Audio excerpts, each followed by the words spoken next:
Баршаңызға қайырлы күн достар, сіздермен бірге Кәмшат арнама қош келдіңіздер. Бүгін сіздермен кабачкиден икра жасаудың, банка жабудың рецептімен бөлісетін боламын.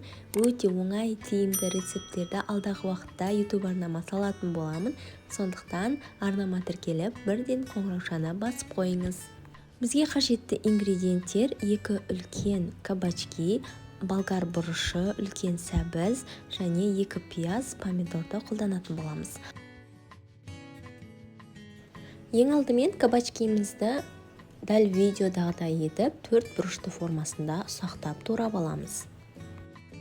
Егер сіз көп мөлшерде жапқыңыз келетін болса, онда дәл осы рецепті 2-3 еселеп жасасаңыз болады. Сонда сізде көп мөлшерде икра дайын болады.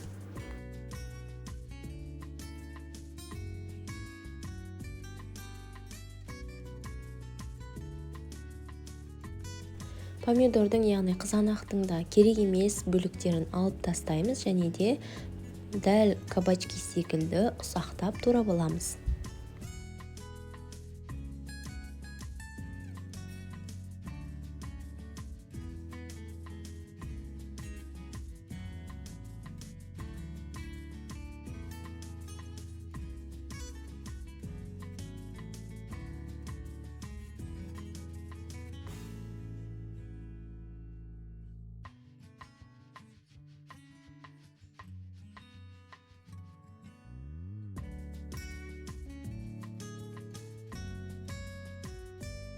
Болгар бұрыштарында ішін жақсылап тазалап аламыз және де ұсақтап 4 бұрышты формасында турап шығамыз.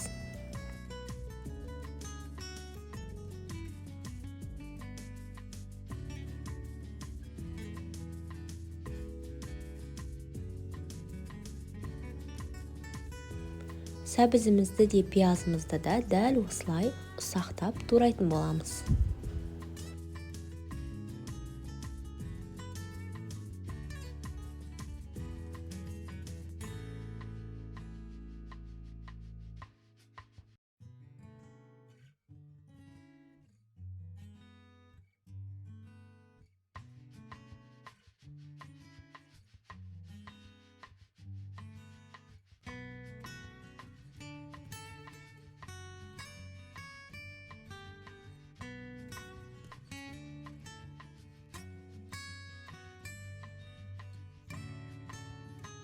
Ыдысымызға сұйық майымызды құйып, үстіне жуамызды және сәбізді бірге салып қуыратын боламыз.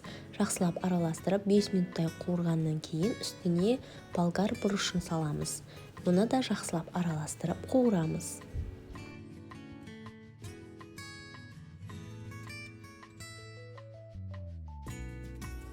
Үстіне қызанағымызды салып, тағы бір араластырамыз.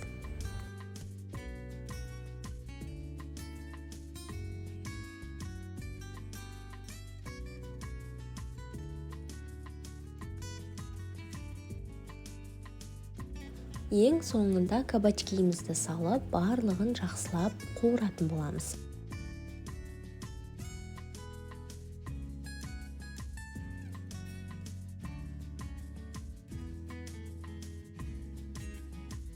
Татымына қарай тұзымызды, қара бұрыш және паприка салатын боламыз.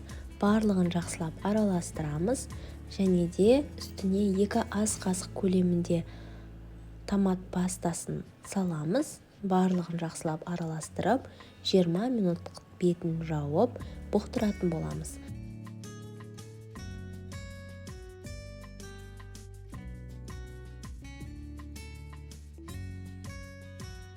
20 минут өткеннен кейін 2 ас қасық көлемінде қант салып, жақсылап араластырып, 2-3 минут қоя тұрамыз.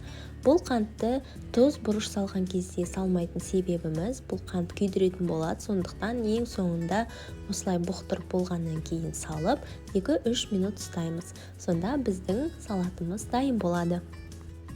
Оған дейін біз банканы стерилдеуге кірісеміз. Банка стерилдеудің ең оңай тәсілі және көп мөлшерде банка жабатын болсаңыз, осы тәсілді қолдануға кеңес берем. Банканы жақсылап жуып тазалап, қайнап сақылдап тұрған суды, қайнаған суды кішкене мөлшерде құямыз да банканың бетін жауып қақпақпен 10 минутқа қоя тұрамыз. Осы уақыт аралығында банка оңай әрі тез стерилденеді. Енді осы дайын болған салатымызды мен мясорубкадан өткіздім, ет тартқыштан өткіздім. Егер қаласаңыз өткізбесеңіз де болады, немесе мясорубка болмаса блендердің көмегімен пюре секілді қылып езсеңіз де болады. Өзіңіздің ұнататыныңызға қарай жапсаңыз болады. Стерилденіп дайын тұрған банкамыздың үстіне кабачкиден жасалған икрамызды толықтай салып шығатын боламыз. Барлығына салып шығып, 2-3 дана қара бұрыштан салатын боламыз.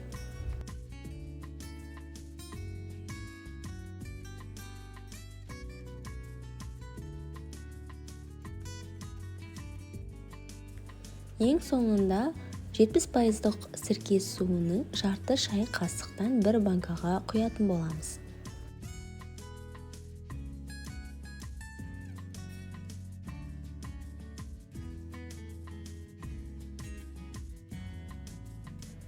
Ең соңында қақпағын ыстық суда 10 минуттай қайнатып, ыстық күйінде бірден жабатын боламыз.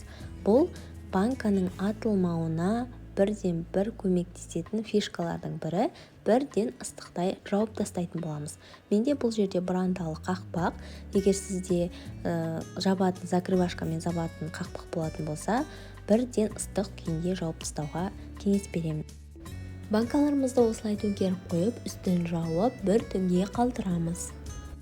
Міне біздің қысқа дайындаған кабачкиден жасалынған икрамыз дайын болды. Міндетті түрде жасап көріңіз, сіздерге ұнайтынына сенімдімін. Қош сау болыңыздар.